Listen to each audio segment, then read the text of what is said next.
안녕하십니까, 이진우입니다. 최근에 정부가 부동산 관련 정책을 계속 내놓고 있는데요. 이번에는 분양 관련 규제를 대폭 풀기로 했습니다. 어떤 규제가 어떻게 풀리는 건지, 그리고 이렇게 규제를 풀면 다시 좀 살아날 가능성은 어느 정도인지 좀 짚어보겠고요. 정부가 어제 전세 사기 대책도 함께 발표를 했는데 실효성이 있을지 이 내용도 함께 들여다보겠습니다. 우리가 전기차를 살 때는 한 번 충전으로 얼마나 먼 거리를 오갈 수 있는지, 그리고 충전에 걸리는 시간은 얼마나 되는지, 이 두 가지가 중요한 요소인데, 테슬라가 이 두 가지를 부풀려서 광고를 했다가 수십억 원의 과징금을 물게 됐다는 소식도 함께 들어보겠습니다. 1월 4일 수요일 손에 잡히는 경제, 광고 잠깐 듣고 시작합니다. 자, 경제 뉴스를 정리하는 즐거운 시간, MBC 양효걸 기자, 손에 잡히는 경제 박세훈 작가, 그리고 한국경제신문의 나수지 기자, 이렇게 세 분이 출동하셨습니다. 어서 오세요. 네, 안녕하세요. 출동했습니다. 예, 부동산 규제 완화 정책이 자주 나오네요. 네, 또 몇 가지 더 나왔습니까? 그렇습니다. 어제 이 시간에 양효걸 기자가 서울에서 강남 3구랑 용산구 빼고는 전부 다 규제 지역에서 해제한다, 이런 내용을 얘기를 했었는데, 예. 이 내용이 더해서 어제 오후에 국토부가 앞으로 부동산, 특히 분양 관련된 규제를 이렇게 바꾸겠습니다라고 일종의 예고편을 발표를 했거든요. 근데 어제 나온 내용이 워낙 방대해서 이걸 다 전해드리기는 힘들 것 같고요. 그중에 핵심만 전달을 좀 해드리면, 하나는 중도금 대출 규제를 푼다는 거, 그리고 길면 10년 정도 집을 못 팔게 했던 규제를 푼다는 거, 네. 마지막으로 실거주 의무를 없앤다는 겁니다.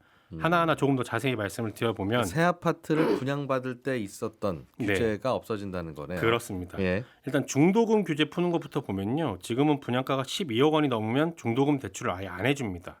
그래서 같은 아파트 단지라고 해도 조금 작은 평수는 중도금 대출이 나오고 조금 큰 평수는 안 나오고 그러기도 했었는데, 예. 앞으로는 분양가 상관없이 모든 아파트에 중도금 대출이 되는 겁니다. 그러게요. 지난해에 대출 규제를 풀 때 네, 보통 일반 아파트는 이제 얼마짜리 아파트를 사도 DSR만 맞추면 네. 다 되는 걸로 바뀌면서 왜 중도금 대출은 굳이 안 풀어줬을까라는 생각이 했었는데, 예, 그 부분에 대해서 이진우 기자님 강하게 비판하셨던 그런 기억이 강하게 있는데, 비판까지는 아니고 네.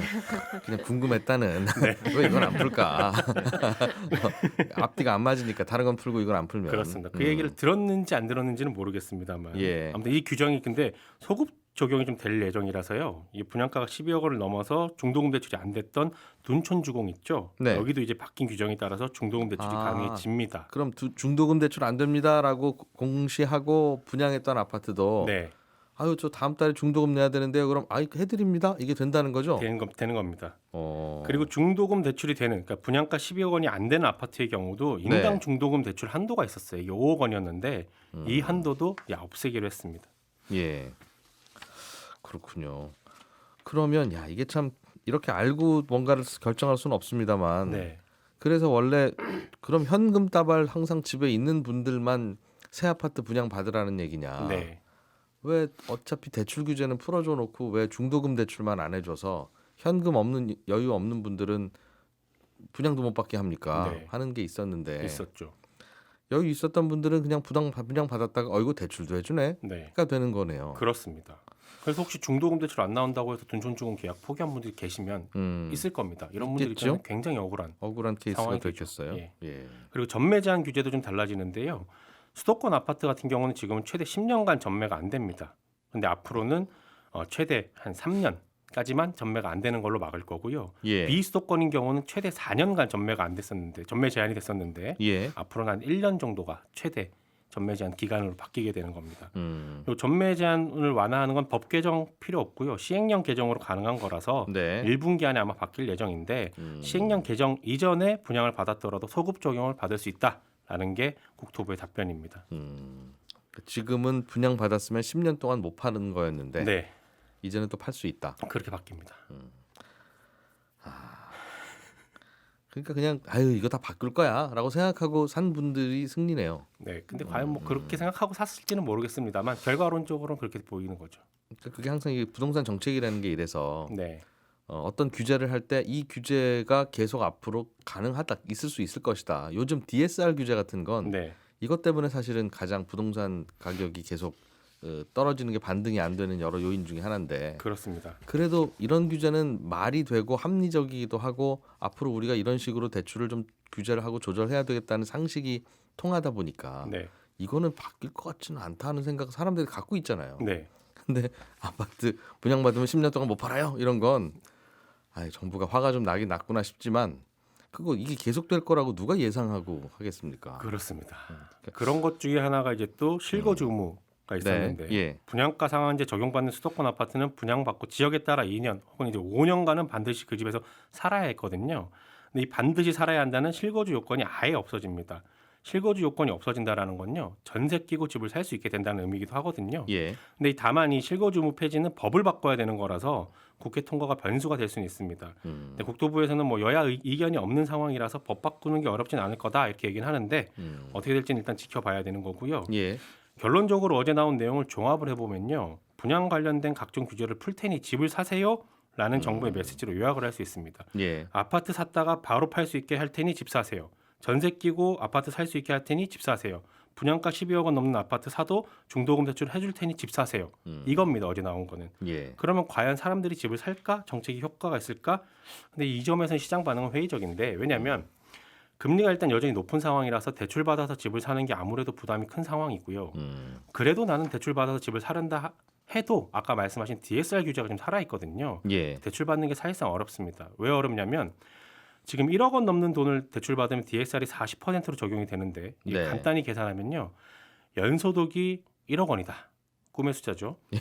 이 정도 번다고 가정을 했을 때 4.8% 금리로 만기 40년 원리금 균등 방식으로 빌릴 수 있는 돈이 대략 7억 원입니다. 근데 정부가 지금 규제를 풀어서 15억 원 넘는 고가 아파트도 대출 받을 수 있게 하고 LTV도 50%까지 풀어도 15억 아파트를 살려면 연간 1억 원 넘는 돈을 벌면서 빚이 하나도 없어야 7억 원을 빌릴 수 있고 나머지 8억 원은 따로 마련을 해야 되는데 예. 이게 가능한 사람이 얼마나 되겠습니까? 그러니 정부 생각대로 부동산 경기가 다시 살아날지 사람들이 분양을 좀 받으려고 할지 지금으로서는 회의적이다, 이런 평가가 나오는 겁니다. 그렇군요. 뭐 그러나 이제 전세 끼고 사는 거는 대출도 필요 없고 다 필요 없으니까 네, 그게 가능해지기는 하겠는데 그럴 수 있죠. 알겠습니다.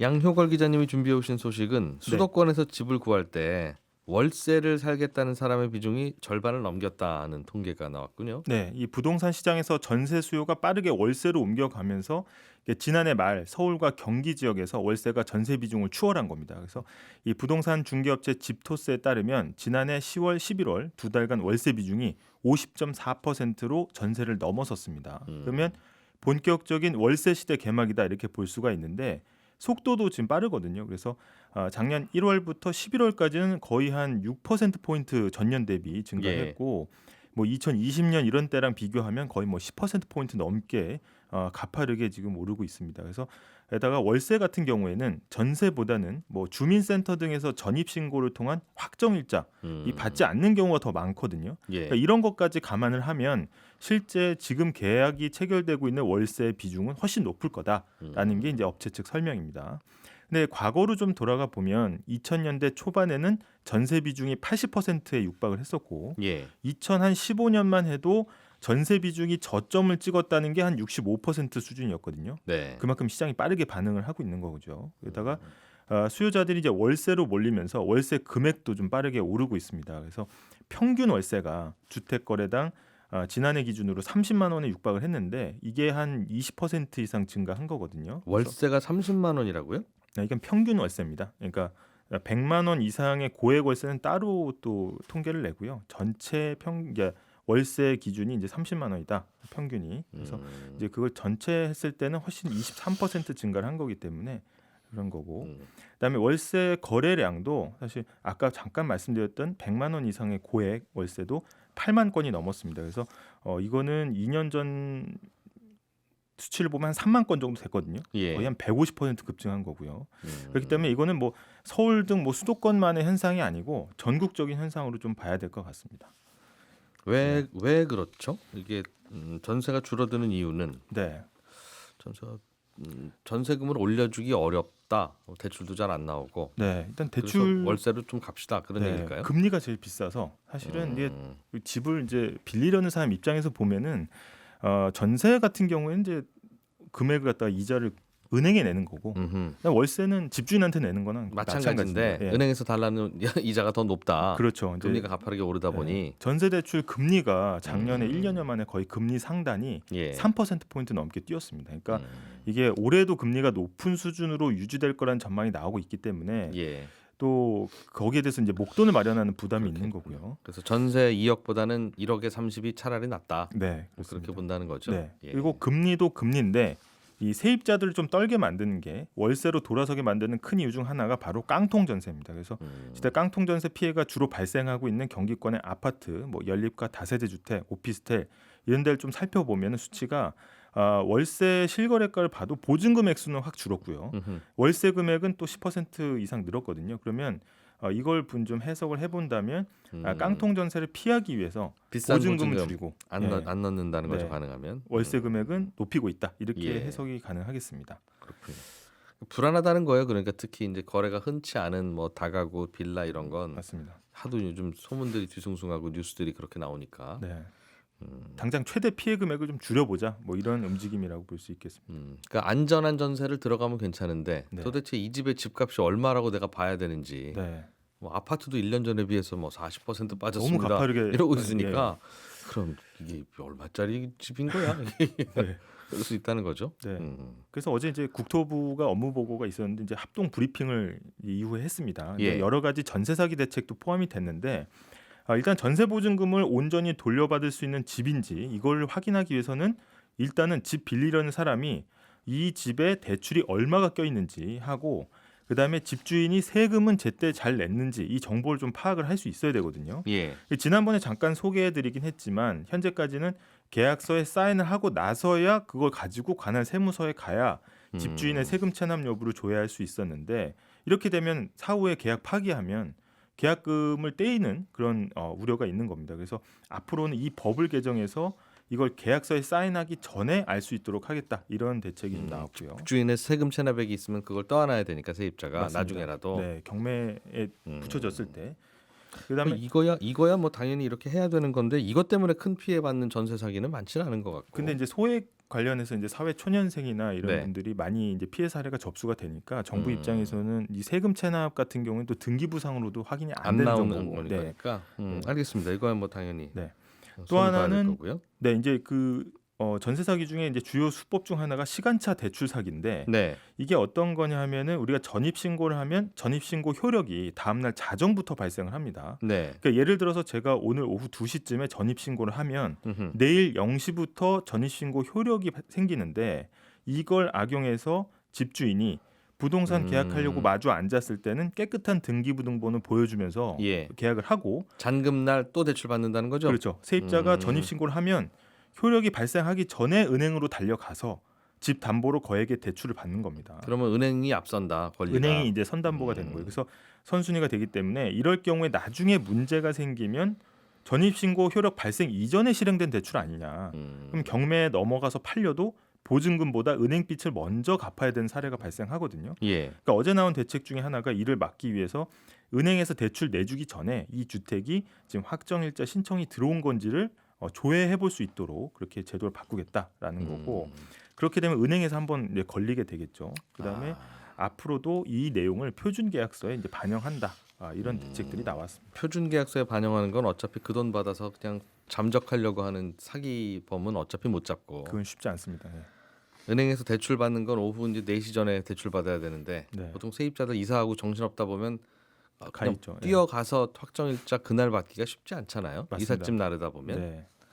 그래서 아마 이것도 쉽지는 않을 것 같은데 어쨌든 네. 네. 뭐 이런 건 좀 필요한 제도니까요. 네, 예. 그래서 뭐 시장에서는 반응이 뭐 그래도 뭐 제도가 나온다는 거는 환영할 만하지만 과연 예. 이제 실효성이 있겠냐? 당장 이제 시장에서 피해가 나고 있는 상황인데 네. 게다가 아까 말씀하신 이제 30세대 미만의 신축 빌라 여기서 전세 사기가 집중적으로 이제 발생한다는 이제 통계가 나와 있는데 네. 이달 중에 이제 이 수도권 내 50세대 미만 아파트 그다음에 100세대 미만 연립주택에 대해서도 시세를 공개하도록 이제 조치하기로 했습니다. 지금은 이제 50세대 이상 아파트랑 100세대 이상 연립주택만 하게 돼 있거든요. 그래서 예. 원희룡 국토부 장관이 어제 특히 이제 공인중개사의 역할을 좀 강조하기도 했습니다. 근데 뭐라고 얘기했냐면 공인중개사협회와 이제 간담회 자리에서 전세 사기 예방에 영혼을 걸어달라 이렇게 얘기를 했거든요. 근데 주변 시세가 명확하지 않은 신축 빌라 등에 대해서 공인중개인 입장에서 최대한 정보를 제공하라는 건데 다만 어떻게 공개하라는 얘기는 사실 이야기하지 않았습니다. 그러니까 그러니까 가끔 국토부 이렇게 대책들이 네. 어떻게 하면 할 수 있는 건지 그럼 장관님이 좀 해봐 주세요라고 할 때 답이 없는 얘기들을 자주 던져요. 네. 신축 빌라는 사실 거래가 없어서 공인중개사 할아버지가 와도 사실 알 수가 없는 거거든요. 이 주변 시세를. 그래서 어떻게 공개하느냐에 대한 강론에 대해서는 사실상 지금 뾰족한 수는 없는 상황입니다. 이게 사실은 주택도시보증공사에 가서 공인중개사 역할 좀 하라고 말씀하셨다는데 네. 주택도시보증공사가 문제예요. 이게 빌라의 공시지가가 요즘 많이 올랐지 않습니까? 네. 지난 정부 때 공시가격 현실화한다는 것 때문에 그것도 네. 많이 올랐는데 네. 공시가격의 150%까지 전세 보증을 다 받아주니까 네. 이제 요즘 웬만한 빌라는 공시가격의 150%면 집값보다 다 위에 있는 상황이 맞습니다. 됐거든요. 네. 그런데도 해주니까 음. 지금 오늘 뭐 저 세입자들 보고 조심하라고 할 게 조심할 게 하나도 없어지는. 어차피 정부에서 다 보증해 주는 거면 네. 이 보증을 좀 남발하지 말고 잘 살펴야 되는데 여기서 주택도시보증공사에서 네. 근데 그걸 그냥 그대로 두고 공인중개사들이 좀 하세요라고 하면 그게 왜 그걸 그렇게 하지 하는 생각이 안 들 수 없잖아요. 네, 맞습니다. 아니 뭐 양해걸 기자님 보고 뭐라고 하는 저한테 게 아니라 그런 건 아니지만 예, 저도 공감하는 부분입니다. 예. 네. 잘 좀 전해주세요. 네. 나수지 기자님, 네. 반도체 기업들이 투자를 하면 정부가 세금을 더 깎아주기로 했군요. 네, 정부가 어제 발표한 건데요. 반도체, 배터리, 백신 이런 국가 전략 기술에 대해서는 설비 투자를 하면 네. 이 대기업 기준으로 투자 금액의 최대 15%를 세금에서 깎아주겠다 이런 방안을 내놨습니다. 반도체만. 반도체, 배터리, 백신 이렇게 크게 세 가지입니다. 근데 이제 보통 뉴스를 보시면 반도체가 가장 크기 때문에 그리고 가장 좀 첨예한 세계적으로 경쟁이 첨예한 부분이기 때문에 예. 반도체 이야기를 많이 하는데요. 이 세 가지가 포함이 다 돼 있고요. 여기에 더해서 만약에 이 지난 3년 동안 평균 투자한 금액보다 올해 투자를 더 늘렸다라고 예. 하면 이 늘어난 금액에 대해서는 10%를 추가로 세금에서 깎아주기로 했거든요. 네, 이렇게 되면 올해 새로 공장 짓거나 혹은 지난 3년 동안 투자를 좀 안 하거나 적게 했던 대기업이라면 예. 올해 투자를 했을 때 투자 금액의 최대 25%까지 세금을 감면을 받을 수가 있게 됩니다. 1,000억 투자하면 250억 원의 세금을 그냥 돌려주는. 네, 우리가 그렇습니다. 연말정산 때 세액공제 받는 느낌으로. 네, 그렇게 받는다는 거죠? 네. 그러니까 또 중소기업이면 조금 더해줘서 투자 금액의 최대 35%까지도 세금에서 깎아주기로 했는데요. 네. 이게 정부 아니고 이게 만약에 국회에서 통과되면 언제 통과될지는 모르지만 1월 1일부터 투자한 것부터 소급 적용하기로 했고요. 뭐 세금을 깎아주면 더 경제가 활발하다는 주장도 있으니 뭐 감세 네. 자체가 늘 나쁜 건 아닙니다만 왜 이 업종만 이렇게 밀어줍니까? 나는 빵집 하는데 왜 빵집의 설비 투자는 네. 뭐 우스워? 이제 그런 생각할 수 있을 것 같은데. 네, 이 국가 전략 기술이라는 거를 콕 집었잖아요. 근데 이 업종들이 그만큼 다른 나라들도 지금 세금을 깎아주고 또 보조금도 지원하고 하면서 다른 나라들도 지원하려고 굉장히 노력을 하고 있는 부분입니다. 미국, 중국이. 네, 미국, 중국, 뭐 일본, 대만 할 거 없이 반도체 부분에서는 굉장히 지원을 하고 있고 그러다 보니까 우리나라만 지원을 안 하면 기업들이 밀리지 않을까라는 걱정들을 해서 법안을 만든 건데 사실은 이 법안이 통과된 취지는 그럴 수 있는데 이 뉴스에서 조금 재밌는 거는 2주 전쯤에 국회 본회의에서 이것보다 세금을 좀 덜 깎아주는 버전의 법안이 이미 통과가 됐다는 겁니다. 정부가 안을 만들어줬고 네, 야당이 통과시켜줬는데. 네, 그것도 이미 정부가 제안한 아니었는데 네. 그러니까 국회 입장에서 보면 며칠 전에 이렇게 통과시켜 달라고 해서 우리가 한 10일 전에 통과를 시켜줬더니 며칠 만에 새로운 법을 왜 또 통과시켜 달라고 하는 거야 이런 상황인 거죠. 왜 그랬어요? 이게 이렇게 더 필요하면 혜택이 더 필요하면 네, 원래 법안 만들 때 넣어놓지. 네, 그러니까 그러게 말입니다. 네, 숫자를 보면 사실은 정부가 기존에 이제 통과시켜줬던 법이 8%였거든요. 네. 근데 국회 입장에서 보면 여당은 대기업 기준으로 20%까지는 세금을 좀 깎아주자라고 하고 야당은 10% 깎아주자고 했는데 예. 정부는 두 당보다도 오히려 덜 깎아주자 8%를 제안을 해서 정부 안 자체가 좀 생각보다는 겸손한 아니었다. 네. 음. 굉장히 겸손한 아니었는데 이때 정부가 주장했던 것은 이 8%라는 게 뭐 미국이나 일본과 비하면은 적어 보이긴 하는데 대표적으로 우리나라랑 반도체를 경쟁하는 대만과 비교하면 예. 그렇게 적진 않다라는 거였고 그리고 두 번째는 이렇게 세액공제율을 많이 높이면 법인세 수가 한 번에 많이 줄어서 걱정이다. 그래서 이번에 내놓은 방안으로 숫자를 높인 버전으로 통과가 된다면 예. 내년에만 3조 6천억 원이 덜 거치는데 이게 전체 국세 수입의 한 1% 정도 되거든요. 그래서 이걸 걱정해서 애초에는 정부가 좀 세금을 덜 깎아주겠다라고 했던 건데 그런데 이 변화가 조금 생긴 게 지난달 말에 대통령이 공개적으로 국가 전략 산업들은 세금을 좀 더 깎아주는 방안을 검토해 보십시오. 이렇게 공개적으로 이야기를 했고요. 예. 이후에 입장이 확 바뀌면서 이런 식의 정부안이 나온 겁니다. 그래서 공식적인 설명은 정부가 생각할 때 법인세 최고세율을 원래 이 25%에서 22%로 그러니까 3%포인트 정도 낮추는 걸로 생각을 하고 이런저런 가계부를 짰는데 국회 논의 과정에선 1%포인트만 낮추는 걸로 결정이 됐다. 그래서 원래 정부 생각에는 법인세율을 많이 깎아줘서 투자를 늘리도록 유도하려고 했는데 예. 부족한 것 같아서 이 핵심 산업에 대한 세액공제율을 높이는 방안을 추진하려는 거다라는 거고요. 근데 이렇게 약간 정치적으로 복잡하게 꼬인 부분이 있어서 정부 안대로 숫자가 그대로 통과될지는 미지수고 법안 처리가 어려울 가능성도 있긴 합니다. 갑자기 분위기가 좀 바뀌었다. 네. 반도체 배터리 백신 같은 것은 선수촌에서 지원해줘야 된다. 국가대표 지원하듯이 네, 그렇습니다. 그런 분위기라는 건데 알겠습니다. 자, 이 소식 하나만 좀 더 들어보죠. 우리나라 공정거래위원회가 테슬라한테 과징금을 부과했던데 네. 이유가 저 과장 광고 뭐 네. 그런 겁니까? 그렇습니다. 예. 그러니까 핵심은 이 테슬라가 한 번 충전해서 운전할 수 있는 거리를 좀 늘려서 광고를 했다라는 거고 예. 그래서 30억 원에 가까운 과징금을 내라라고 부과를 한 건데요.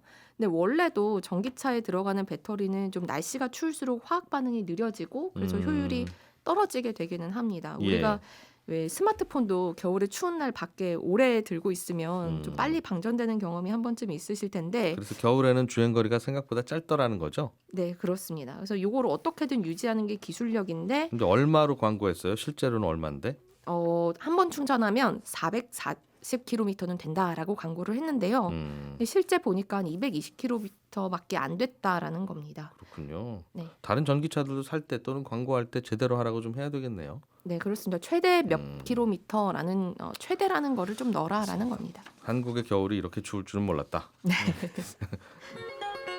예, 저는 11시 5분에 이어지는 손에 잡히는 경제 플러스에서 인사드리겠습니다. 이진우였습니다. 고맙습니다.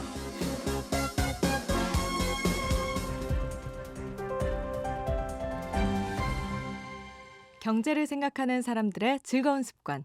이진우의 손에 잡히는 경제.